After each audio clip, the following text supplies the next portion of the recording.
Video game adaptations are shit. Or are they? There has been a long tradition of video game adaptations being criminally bad, like almost as bad as live-action anime adaptations. I'm sorry, One Piece Netflix adaptation, I don't have high hopes for you. But I swear someone in the anime industry must have made a pact with the devil or something, because video game anime has been fucking incredible lately. Just last year, Riot and Fortiche hit us with the absolute masterpiece Arcane, and now CD Projekt Red and Studio Trigger blessed us with Cyberpunk Edgerunners. And yes, I'm calling Arcane an anime. You gonna cry about it? Well, I have a few things I didn't like too much. In my eyes, Cyberpunk Edgerunners is the best video game anime I've ever seen. Of course, to be a great video game anime, Cyberpunk Edgerunners has to be a good anime in the first place. I know, I scare myself sometimes how I come up with these crazy conclusions. And Cyberpunk Edgerunners is nothing short of a great anime. Just as you would expect from Studio Trigger, the animation is incredible. The bright color and high contrast art will melt your eyes.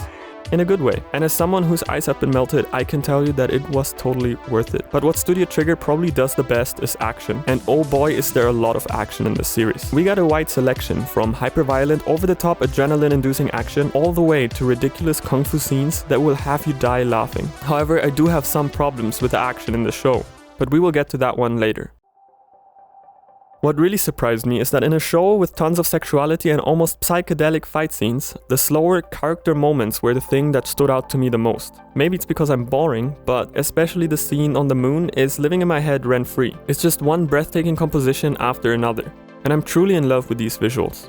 That's what Cyberpunk Edgerunners really excels at: characters and visual storytelling. The main cast of the show is the most interesting and well-written we've seen in anime in a while. Each one of them is unique and charming, and the way their personalities clash and interact is just so damn interesting. But you know what's the most impressive thing about this? We don't really spend much time with these characters until episode 4. This show only has 10 episodes. That's almost the halfway point. Introducing the majority of your cast around halfway into your story is absolutely nuts. Imagine I would introduce 4 new narrators in the middle of this video. I'm not gonna do it, but it would be pretty crazy. That is so difficult to pull off, and Cyberpunk Edgerunners manages to make it look effortless. And this is where I'm going to nerd out a little bit about the very interesting topic of transitions. I know transitions probably rank in the F tier of sexy video essay topics, and I'm sure most of you just want me to talk about Lucy's titties, but I need to give credit where credit is due. So for the uninitiated, a transition is how you move from one scene to another. There are examples of creative and efficient transitions everywhere, but the one I want to focus on is this one. You fell over the edge, punk.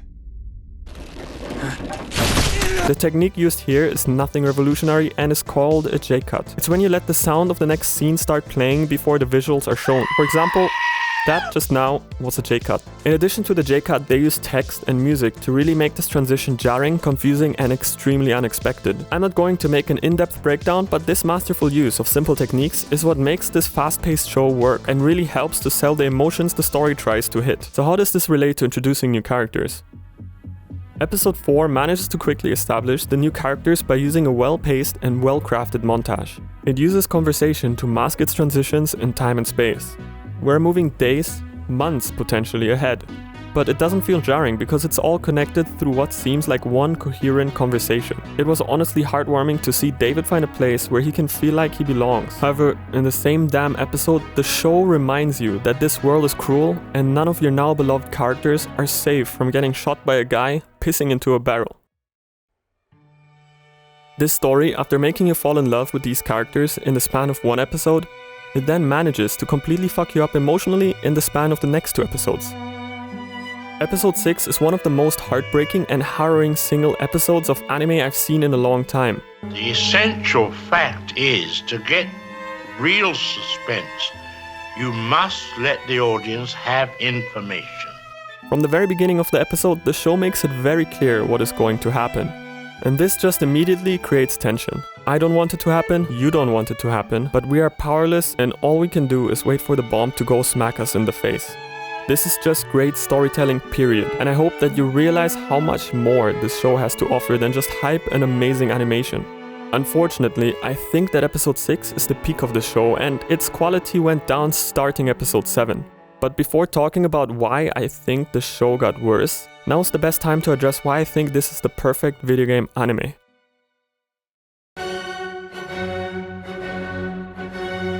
Yes, this is based on this. And while it's far better now, Cyberpunk 2077 had the most disappointing release of all time. Upon release, this game was absolutely unplayable, and if you fuck up, you can bet your ass that the internet is never going to let you forget it.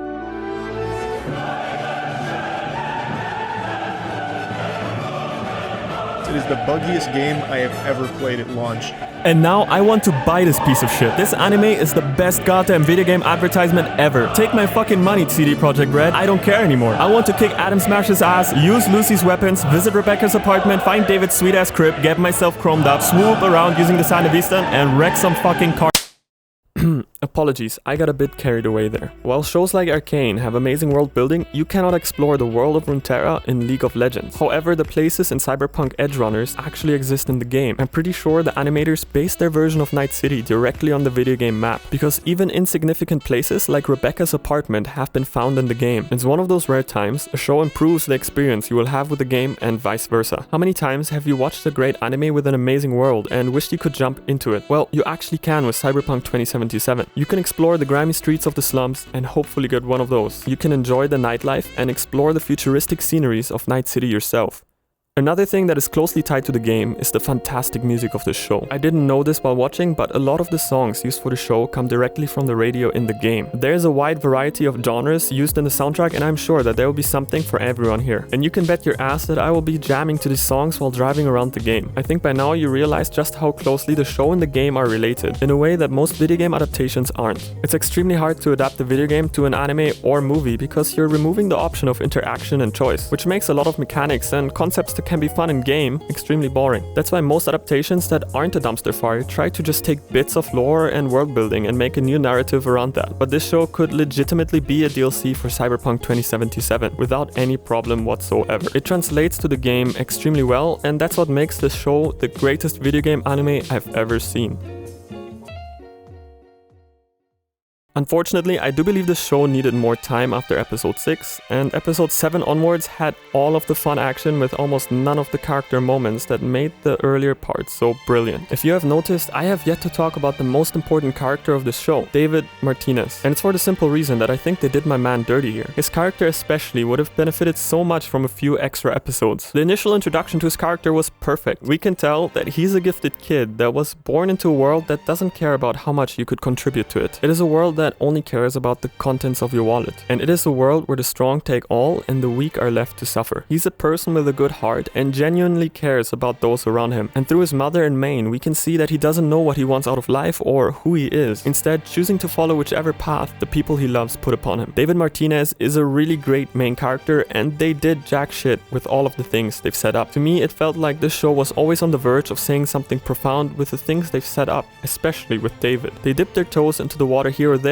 but they never fully committed and made the jump. Towards the end of the show, David betrays a lot of the values he held initially, killing innocents as well as enemies indiscriminately. Is the system to blame? Who are really the bad guys? Did David have another choice? Of course, I'm not going to deny that a good story will let the audience decide for itself, but this story never explores different aspects of these themes. It would have been interesting to see an episode through the eyes of a civilian caught up in all of this, or an example of a person that has made all the opposite choices that David has made, and how their philosophy is flawed as well. I will stop here because I really don't want to sound like I hated the show, because I didn't. I fucking loved the show. I just wish they would have had more episodes to really explore all of the interesting things they've set up so beautifully. It almost feels like they tried to compress a story that needed 2 seasons into a single one. And I think that's a shame, because I would have loved to see more episodes of this amazing piece of art. And to be honest, until the end, I was hoping for some kind of miraculous happy ending. Despite being bittersweet, the ending was beautiful, and I'm going to be thinking about Cyberpunk Edgerunners for quite a while. So